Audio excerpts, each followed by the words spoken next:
ರಹಿತ ನಿರ್ವಹಣೆಯ ತಂತ್ರಜ್ಞಾನ ಇರುವಂತಹ ಸರ್ಕಾರಿ ಸ್ವಾಮ್ಯದ ದೇಶದ ಏಕೈಕ ಬಹುಮಹಡಿ ಪಾರ್ಕಿಂಗ್ ಸಂಕೀರ್ಣ ಉದ್ಘಾಟನೆಯಾಗಿದೆ.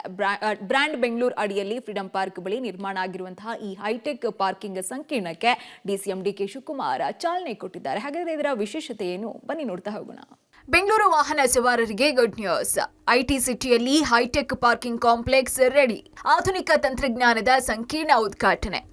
ನಗರದ ಹೃದಯ ಭಾಗದಲ್ಲಿರುವಂತಹ ಫ್ರೀಡಂ ಪಾರ್ಕ್ನಲ್ಲಿ ಬಿಬಿಎಂಪಿ ನಿರ್ಮಿಸಿರುವಂತಹ ಬಹುಹಂತದ ಪೇ ಅಂಡ್ ಪಾರ್ಕ್ ಸಂಕೀರ್ಣ ಕೊನೆಗೂ ಉದ್ಘಾಟನೆಯಾಗಿದೆ. ಕಾಮಗಾರಿ ಮುಗಿದು 2 ವರ್ಷ ಕಳೆದ್ರೂ 7 ಬಾರಿ ಟೆಂಡರ್ ಕರೆದ್ರೂ ಓಪನ್ ಆಗದ ಪಾರ್ಕಿಂಗ್ ಸಂಕೀರ್ಣಕ್ಕೆ ಕಡೆಗೂ ಉದ್ಘಾಟನೆ ಭಾಗ್ಯ ಸಿಕ್ಕಿದೆ. ಡಿಸಿಎಂ ಡಿಕೆ ಶಿವಕುಮಾರ್ ಇವತ್ತು ಅದ್ದೂರಿಯಾಗಿ ಚಾಲನೆ ನೀಡಿದ್ದಾರೆ. ಅತ್ಯಾಧುನಿಕ ತಂತ್ರಜ್ಞಾನ ಹೊಂದಿರುವಂತಹ ದೇಶದ ಪ್ರಥಮ ಸರ್ಕಾರಿ ಸ್ವಾಮ್ಯದ ಪಾರ್ಕಿಂಗ್ ಕಾಂಪ್ಲೆಕ್ಸ್ ಇದಾಗಿದೆ. ಶೀಘ್ರವೇ ಬೆಂಗಳೂರಿನ ಪಾರ್ಕಿಂಗ್ ಸಮಸ್ಯೆಗೆ ಮುಕ್ತಿ ಸಿಗಲಿದೆ ಅಂತ ಡಿಸಿಎಂ ಸಂತಸ ಹಂಚಿಕೊಂಡಿದ್ದಾರೆ. ಒಂದು ವಿಶೇಷ ಏನಪ್ಪಾ ಅಂತಂದ್ರೆ, ಇಲ್ಲಿಂದ ಬಂದು ಪಾರ್ಕ್ ಮಾಡಿದ್ರೆ ಹೈಕೋರ್ಟ್ ಇಂದ ಹಿಡಿದು ವಿಧಾನಸೌಧದಿಂದ ಹಿಡಿದು ಬಸ್ ಸ್ಟ್ಯಾಂಡ್ ವರೆಗೂ ಎಲ್ಲರೂ ಕೂಡ ಫ್ರೀ ಪಿಕಪ್ ಡ್ರಾಪ್ ಕೂಡ ಒದಗಿಸ್ಕೊಡ್ಲಾಗ್ತಾ ಇದೆ. ಇದನ್ನ ಸಾರ್ವಜನಿಕರು ಇದನ್ನು ಉಪಯೋಗಿಸ್ಕೊಳ್ಬೇಕು. ಆಮೇಲೆ ಇಲ್ಲಿ ಕೆಲವು ಅನೇಕ ರಸ್ತೆಗಳನ್ನು ಗಾಂಧಿನಗರದಲ್ಲಿ ನಾವೆಲ್ಲ ಪಾರ್ಕಿಂಗ್ನ ಬ್ಯಾನ್ ಮಾಡಿದ್ದೀವಿ. ಏಕೆಂದರೆ ಓಡಾಡೋಕ್ಕೆ ಆಗ್ತಾಯಿಲ್ಲ. ಖಾಸಗಿಯವರು ಉಪಯೋಗಿಸ್ಕೊಳ್ಬೋದು, ವರ್ತಕರು ಉಪಯೋಗಿಸ್ಕೊಳ್ಬೋದು, ಇಲ್ಲಿ ಇರೋವಂಥವರೆಲ್ಲರೂ ಕೂಡ ಉಪಯೋಗಿಸ್ಕೊಳ್ಬೋದು. ಇದು ವಿಶೇಷ. ಬೆಂಗಳೂರಿನಲ್ಲಿ ಇನ್ನೂ ಕೆಲವು ಕಡೆ ಜಾಗಗಳೆಲ್ಲೆಲ್ಲಿದೆ ಈ ರೀತಿ ಪಾರ್ಕಿಂಗ್ ಮಾಡಲಿಕ್ಕೆ ನಾವು ಕಾರ್ಯಕ್ರಮ ರೂಪಿಸಿ ಐಡೆಂಟಿಫಿಕೇಷನ್ ಮಾಡ್ತಾ ಇದ್ದೇವೆ. ಇದು ಒಂದು ಮಾದರಿಯಾದಂಥ ಒಂದು ಇದು.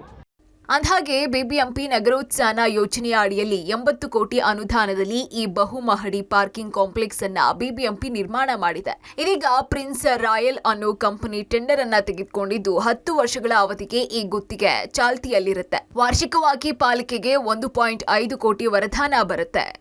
ಈ ಪಾರ್ಕಿಂಗ್ ಕಾಂಪ್ಲೆಕ್ಸ್ ನ ಸ್ಪೆಷಾಲಿಟಿ ನೋಡುವುದಾದ್ರೆ ಹೈಟೆಕ್ ಪಾರ್ಕಿಂಗ್ ವಿಶೇಷತೆ ಏನು ಅಂತ ನೋಡ್ತಾ ಹೋಗೋಣ. 3 ಅಂತಸ್ತಿನ ಪಾರ್ಕಿಂಗ್ ಸಂಕೀರ್ಣ ಆಯಿತು.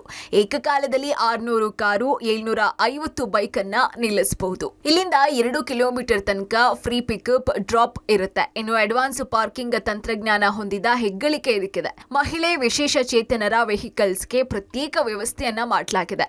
ನಗದು ರಹಿತ, ಮಾನವ ರಹಿತ ಅಡ್ವಾನ್ಸ್ ಟೆಕ್ನಾಲಜಿ ಇದಕ್ಕಿದೆ. ಇನ್ನು ಫಾಸ್ಟ್ಯಾಗ್ UPI ಆಪ್ ಮೂಲಕ ಪಾವತಿ ಮಾಡಬಹುದು. ಎಂಟ್ರಿಯಲ್ಲಿಯೇ ಚಾಲಕ ವಾಹನ ಫೋಟೋ ತೆಗಿಲಾಗುತ್ತೆ. LED ಮೂಲಕ ಪಾರ್ಕಿಂಗ್ ಲಭ್ಯತೆ ಮಾಹಿತಿಯನ್ನ ಪ್ರದರ್ಶನ ಮಾಡಲಾಗುತ್ತೆ. ಇನ್ನು ಪಾರ್ಕಿಂಗ್ ಕಾಂಪ್ಲೆಕ್ಸ್ ನಲ್ಲಿ ಉಚಿತ ವೈಫೈ ವ್ಯವಸ್ಥೆ ಕೂಡ ಇದೆ. ಪ್ರತಿ ಫ್ಲೋರ್ ನಲ್ಲಿ ಎಲೆಕ್ಟ್ರಿಕ್ ವೆಹಿಕಲ್ಗೆ ಚಾರ್ಜಿಂಗ್ ಇರುತ್ತೆ. ಇನ್ನು ಶೌಚಾಲಯ, ಶುದ್ಧ ಕುಡಿಯುವ ನೀರಿನ ಘಟಕ ಇರುತ್ತೆ. ತುರ್ತು ಸೌಲಭ್ಯಕ್ಕಾಗಿ ಆಂಬ್ಯುಲೆನ್ಸ್ ನಿಯೋಜನೆ ಮಾಡಲಾಗಿದೆ. ಮಹಿಳೆಯರ ಸುರಕ್ಷತೆಗೆ SOS ಬಟನ್ ಕೂಡ ಇರುತ್ತೆ. ಈ ಎಲ್ಲಾ ವ್ಯವಸ್ಥೆಗಳು ಈ ಪಾರ್ಕಿಂಗ್ ಕಾಂಪ್ಲೆಕ್ಸ್ ನಲ್ಲಿದೆ. ಇನ್ನು ಪಾರ್ಕಿಂಗ್ ಶುಲ್ಕದ ವಿವರ ನೋಡ್ತಾ ಹೋಗೋಣ. ಮೊದಲ 1 ಗಂಟೆ ತನಕ ಬೈಕ್ ನಿಲ್ಲಿಸಿದವರು 15 ರೂಪಾಯಿಯನ್ನ ಪೇ ಮಾಡಬೇಕಾಗತ್ತೆ. ಕಾರ್ಗೆ 25 ರೂಪಾಯಿಯನ್ನ ಪೇ ಮಾಡಬೇಕಾಗತ್ತೆ.